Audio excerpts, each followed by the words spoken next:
तो पिछले क्लास में अभी मैं 12 का क्रैश कोर्स शुरू कर रहा हूँ। तो आपको याद होगा पिछले क्लास में हम लेंज लॉ क्या है, लेंज लॉ कैसे एनर्जी कंजर्वेशन का कॉन्सिक्वेंस है, ये प्रूफ करके दिखाया था। बोर्ड के लिए बहुत इंपॉर्टेंट क्वेश्चन है। उससे पहले Faraday law of electromagnetic induction भी आप देख चुके हैं। आज हम लोग आगे बढ़ेंगे और सेल्फ इंडक्शन क्या होता है उसके बारे में हम बात करेंगे। तो पहले हम सेल्फ इंडक्शन क्या है इस पर बात करेंगे। यहां से शुरू करेंगे सेल्फ इंडक्शन, म्यूचुअल इंडक्शन और लॉन्ग सोलेनॉइड में का इंडक्टेंस कैसे निकालते हैं, ये सब पूछने वाला क्वेश्चन है बोर्ड में, इस सब पर चर्चा करेंगे। शुरू करते हैं सेल्फ इंडक्शन से। क्वेश्चन हमारा होगा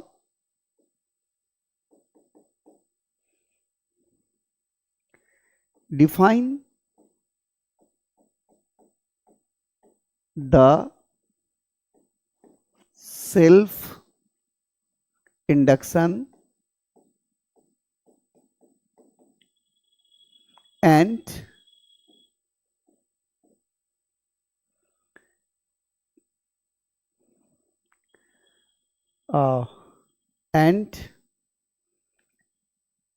write its unit and dimension.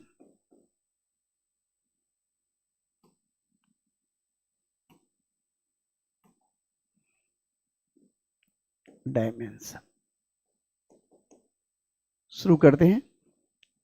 Answer, define the self induction and write its unit and dimension.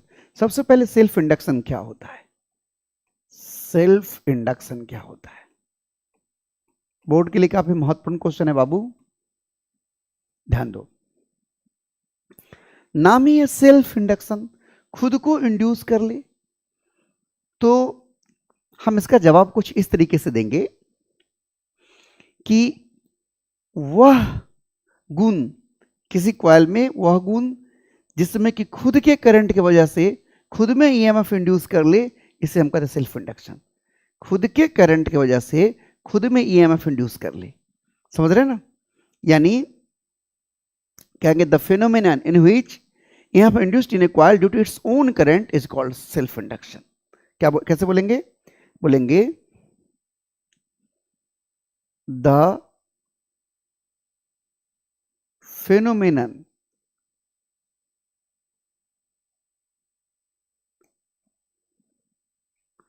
in which या by which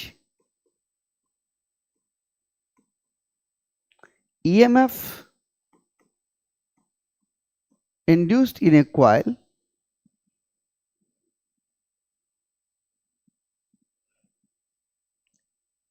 induced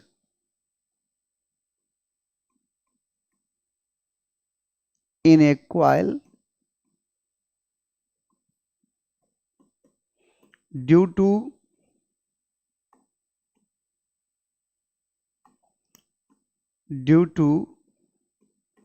its own current is called self induction. देखिए मैंने क्या कहा, जरा समझिए। मैंने कहा कि वह घटना जिसके द्वारा ईएमएफ इंड्यूस्ड हो किसी कॉइल में, उसके अपने करंट की वजह से, उसे हम कहते हैं सेल्फ इंडक्शन। खुद के करंट की वजह से ईएमएफ इंड्यूस हो, इसे हम कहते हैं सेल्फ इंडक्शन। ध्यान दीजिएगा, मैं एक फिगर बनाता हूं, एक कॉइल का फिगर बनाता हूं मैं। देखिए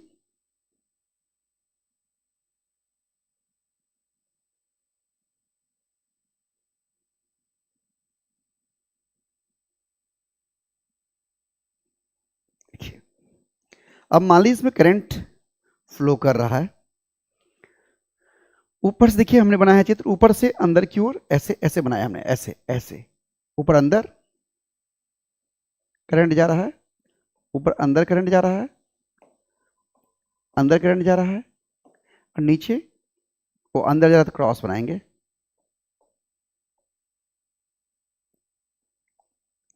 इधर बाहर आ रहा है,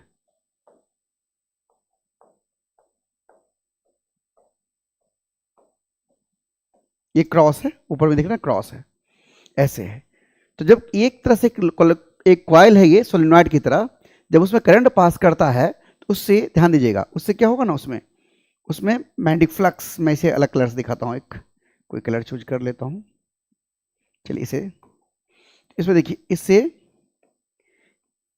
इससे मैग्नेटिक लाइंस पास करेगा, और किसी एरिया से जब मैग्नेटिक लाइंस पास करता है, ध्यान दीजिएगा, यानी मैग्नेटिक लाइंस पास करता है तो यानी फ्लक्स पास करेगा। अब अगर यह करंट आई वेरिएबल हो तो वेरिएबल मैग्नेटिक फ्लक्स पास करेगा, यानी इसमें ध्यान दीजिएगा, इसमें जो फ्लक्स पास कर रहा है वो इस करंट के प्रोपोर्शनल है। यानी यहां दीजिएगा फाई, मैं जरा चेंज कर लूं कलर। ओह देखिए, when variable magnetic flux passes through a coil due to its own current, and यहाँ पर let I be the variable current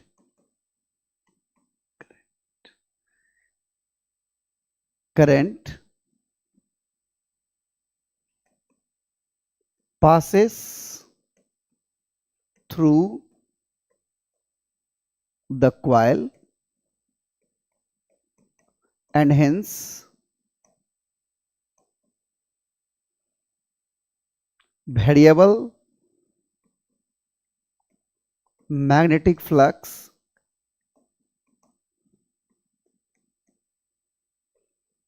passes through the coil and hence EMF induced in coil। मैंने क्या कहा, देखिए मैंने कहा let I be the variable current passes through the coil. ये जो करंट आई है वो बदलने वाला है, वो कॉइल से पास कर रहा है। The coil pass through the coil and hence variable magnetic flux passes through the coil. अब तो पढ़े हो फ्लक्स क्या होता है, किसी एरिया से इतना मैग्नेटिक लाइंस पास करता है, जैसे इलेक्ट्रिक फील्ड में ई डॉट डी एस, तो मैग्नेटिक फील्ड में बी डॉट डी एस। फिर सुनिए, इलेक्ट्रिक फील्ड में electric flux E dot D S, तो मैग्नेटिक फील्ड में magnetic flux B dot D S. लिख देता हूं, देखिए इलेक्ट्रिक फ्लक्स जो होता है ना, इलेक्ट्रिक फ्लक्स वो होता है ई डॉट डी एस का इंटीग्रेशन। अब मैग्नेटिक फ्लक्स होगा, मैग्नेटिक फ्लक्स, ये इलेक्ट्रिक यहाँ ई लिख दिए हैं, मैग्नेटिक फ्लक्स यहाँ बी लिख देते हैं।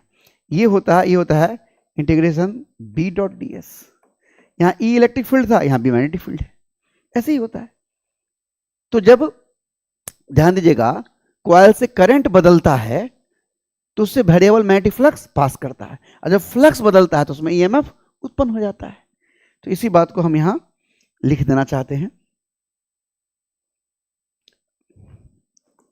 that is phi flux proportional to variable current I। यानी करंट बदलने से फ्लक्स बदल रहा है, करंट बदलने से फ्लक्स बदल रहा है, इसलिए फाई बराबर, हटाएंगे इसका चिन्ह तो एक कांस्टेंट आ जाएगा L into I.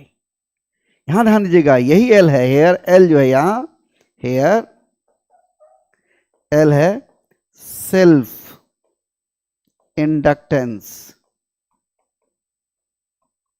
Of coil,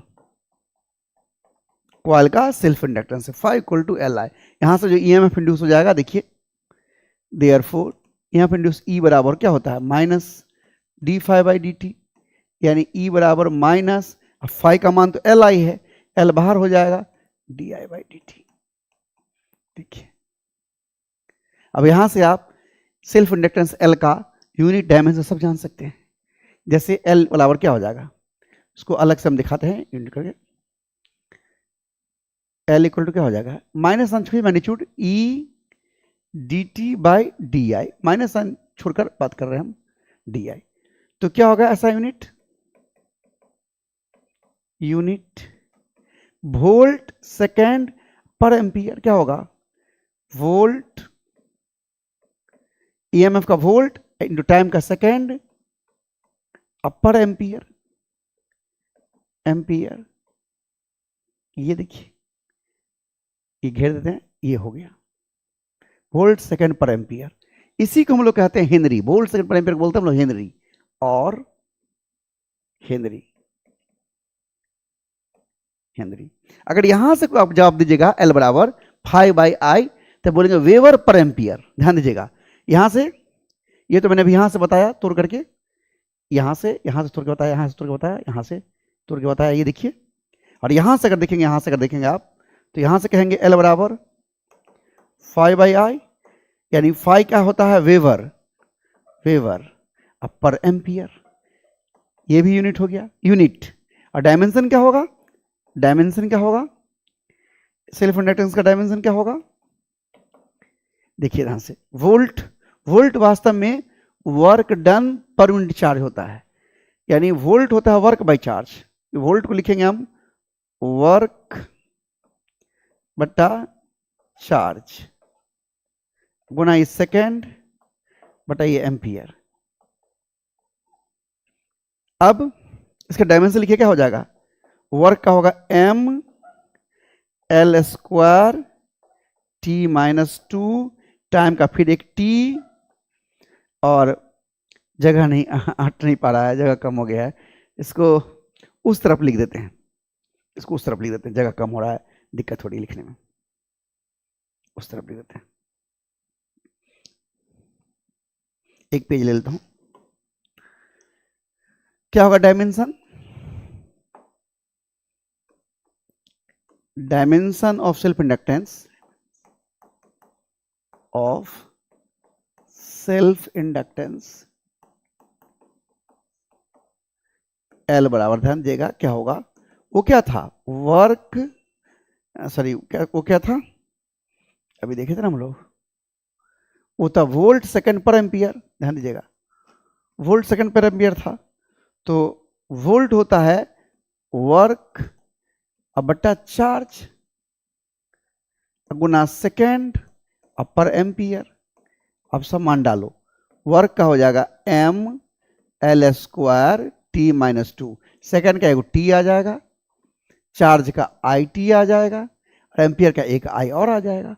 solve कर दीजिए, सबको लिख दीजिए, क्या हो जाएगा, m, ध्यान देगा इस t से इस t को काट दीजिए, I स्क्वायर रहेगा l square t-2 I square -2 I -2, ये हो गया हमारा सेल्फ इंडक्टेंस का डायमेंशन। ये सब एग्जाम में पूछ देगा बोर्ड में, तो ये सब सीखिए निकालना, कैसे निकाल रहे हैं, कैसे याद करना है, ये सब याद रखना होगा, तब जाकर आप जवाब दे पाएंगे। ओके, तो एक बार रिपीट कर देते हैं, यहां से एग्जाम में पूछेगा कि define the self induction and write its unit and dimension. Self induction क्या है, तो वह phenomenon by which EMF induced in a coil due to its own current, उसके अपने करंट की वजह से जो ईएमएफ इंड्यूस होता है उसे हम सेल्फ इंडक्शन कहते हैं। मान लो कि यहाँ कोई कॉइल है जिससे करंट आई पास कर रहा है और आई वेरिएबल है, बदल रहा है, तो इस बदलने वाले करंट की वजह से उससे बदलता हुआ मैग्नेटिक फ्लक्स पास करता है, वेरिएबल मैग्नेटिक फ्लक्स पास करता है through the coil and hence, और इस प्रकार जब फ्लक्स बदलेगा तो ईएमएफ इंड्यूस हो जाएगा। यानी फ्लक्स जो है वो प्रोपोर्शनल है आई के, आई बदल रहा है तो फाई बदल रहा है, phi equal to L I, जहाँ एल है सेल्फ इंडक्टेंस ऑफ कॉइल। अब यहीं से हमने ईएमएफ निकाल दिया -d/dt करके, यहाँ यूनिट लिख दिया, यूनिट हेनरी ज्यादा लोग प्रयोग करता है, वो हेनरी वास्तव में वोल्ट सेकेंड पर एम्पियर है या वेबर पर एम्पियर है, समझ रहे हैं ना, यानी वोल्ट सेकेंड को ही वेबर कहा जाता है। कोई दिक्कत, सब ठीक है,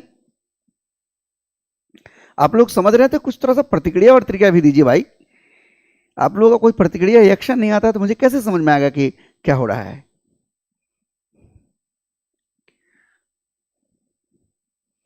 अब हम एक नेक्स्ट पेज लेंगे और हम इस लॉन्ग सोलेनॉइड का मैग्नेटिक फ्लक्स निकाल कर आपको दिखाएंगे, लॉन्ग सोलेनॉइड का मैग्नेटिक फ्लक्स निकाल कर दिखाएंगे हम। ध्यान दीजिए, क्वेश्चन है हमारा, find the self inductance of a long solenoid। कैसे आंसर देंगे, ध्यान दीजिएगा, magnetic flux through long solenoid क्या होता है, बी बराबर म्यू नॉट एन आई। जो लोग पढ़े हैं वो तो जानते हैं, वो नहीं जानते हैं वो लोग याद कर लीजिएगा। Magnetic flux, sorry, magnetic field through each turn, through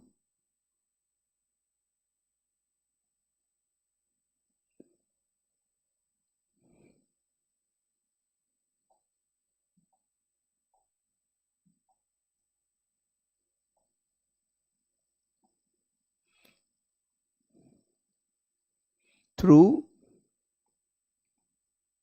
each turn of a long solenoid, we have लिख देते हैं, हम जानते हैं वी हैव क्या होता है, बी बराबर म्यू नॉट एन आई। याद रखना है इसको आपको। किसी लॉन्ग सोलेनॉइड के हर एक टर्न से जो मैग्नेटिक फील्ड पास करता है वो इतना होता है म्यू नॉट एन आई, जहां वेयर एन है number of turns per unit length, और बाकी आई तो करंट है, म्यू नॉट तो परमिएबिलिटी ऑफ फ्री स्पेस है, ये तो आप जानते ही है। हम एक चित्र बनाते हैं।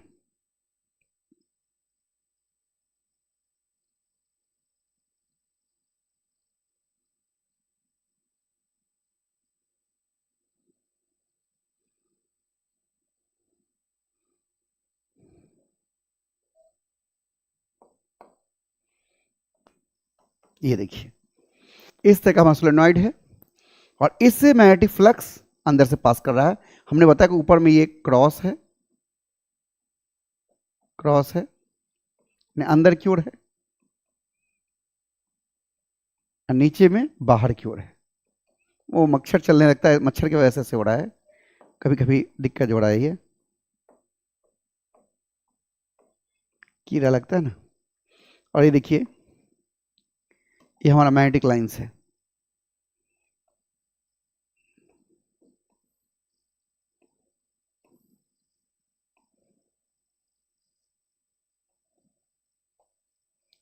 ये जो मैग्नेटिक फील्ड है ये अंदर से गुजर रहा है, यही मैग्नेटिक फील्ड का मान है। इसे मैं लिख देता हूं, किस कलर से लिख दूं, इसे मैं व्हाइट कलर से लिख देता हूं। यही इसी का मान है बी बराबर म्यू नॉट एन आई, यही पास करता है म्यू नॉट एन आई। देखिए ये तो एक टर्न से म्यू नॉट एन आई, ये हर टर्न से, थ्रू ईच टर्न इतना है। तो एक टर्न से फ्लक्स कितना होगा, ध्यान दीजिएगा। लेट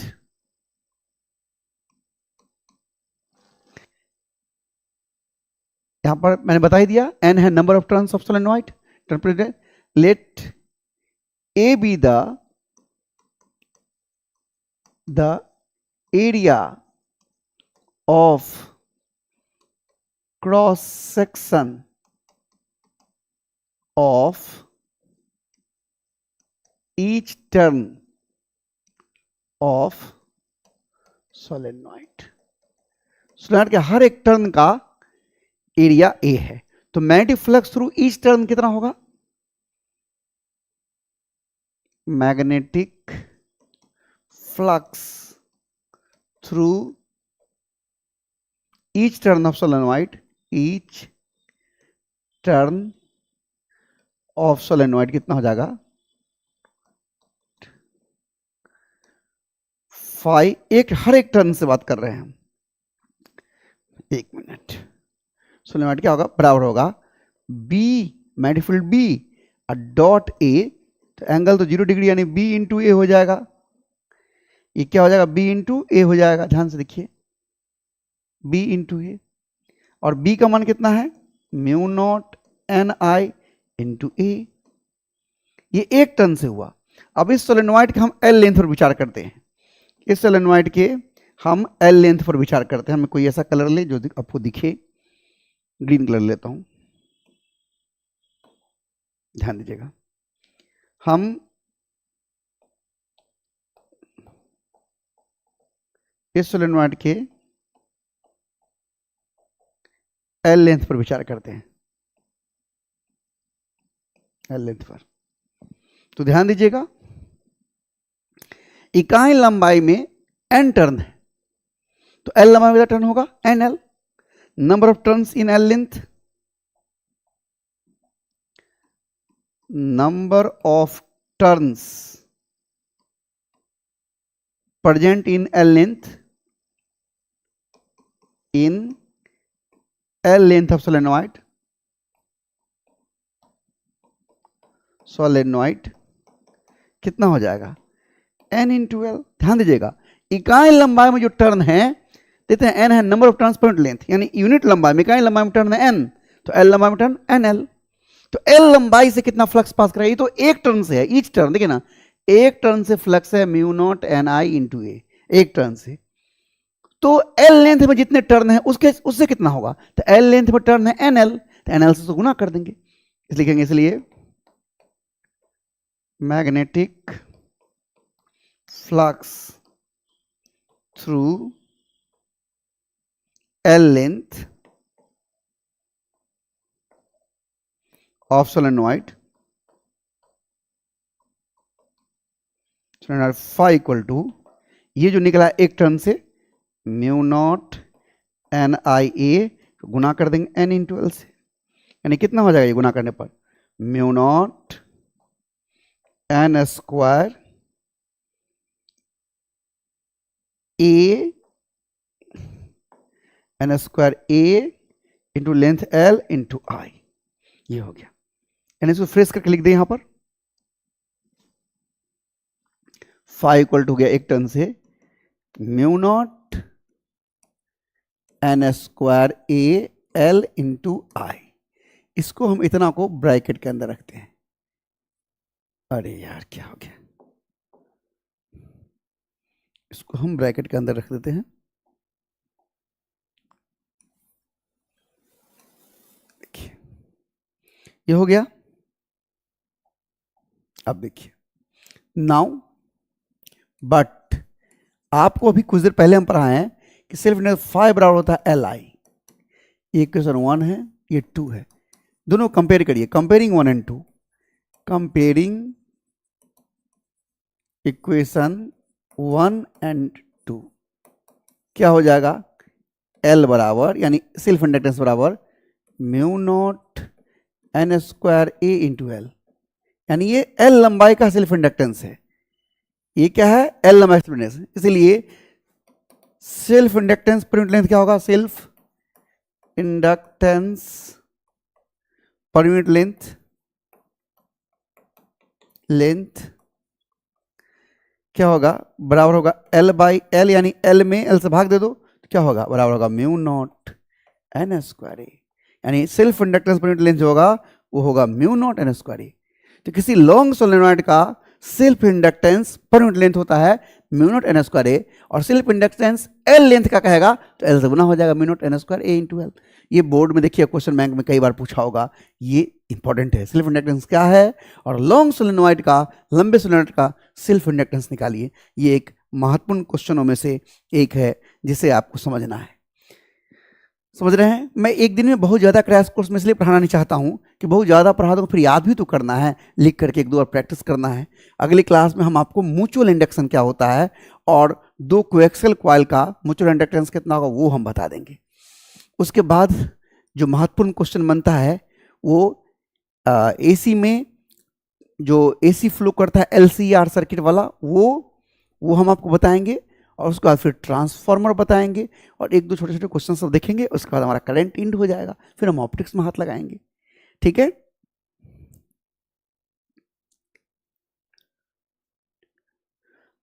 हाँ सोनू, रजनी, सब ठीक है, ओके। तो अब रहने देते हैं, आज एक दिन में ज़्यादा नहीं, क्रैश कोर्स में थोड़ा थोड़ा अगर पढ़िए और याद करिए, बहुत आराम से, सिलेबस का टेंशन तो मत लीजिएगा। अब दो चार क्लास पढ़ाएंगे तो आपका करंट खत्म हो जाएगा, फिर बच गया ऑप्टिक्स। पूरे ऑप्टिक्स से 15 क्वेश्चंस इंपॉर्टेंट बनते हैं और कुछ शॉर्ट आंसर। उसके बाद मॉडर्न फिजिक्स। सिलेबस का टेंशन कहाँ है, बस धैर्य रखिए और जितना पढ़ा उसको अच्छे से रिवाइज करिए। बच्चे सब औकता है, सोचते कि सर पढ़ा देंगे तो हो जाएगा, सर जो पढ़ा रहा है ना उसको आप रिवाइज करिए, बार बार पढ़िए, चिंतन मनन करिए उसको। जो चीज़ पढ़े हैं, जब आप टहलते हैं, बुलते हैं, घूमते हैं, फिरते हो, सोचिएगा अच्छा क्या पढ़ाए थे सर। अगर बात मन में सोचा गया तो आप लिख लीजिएगा।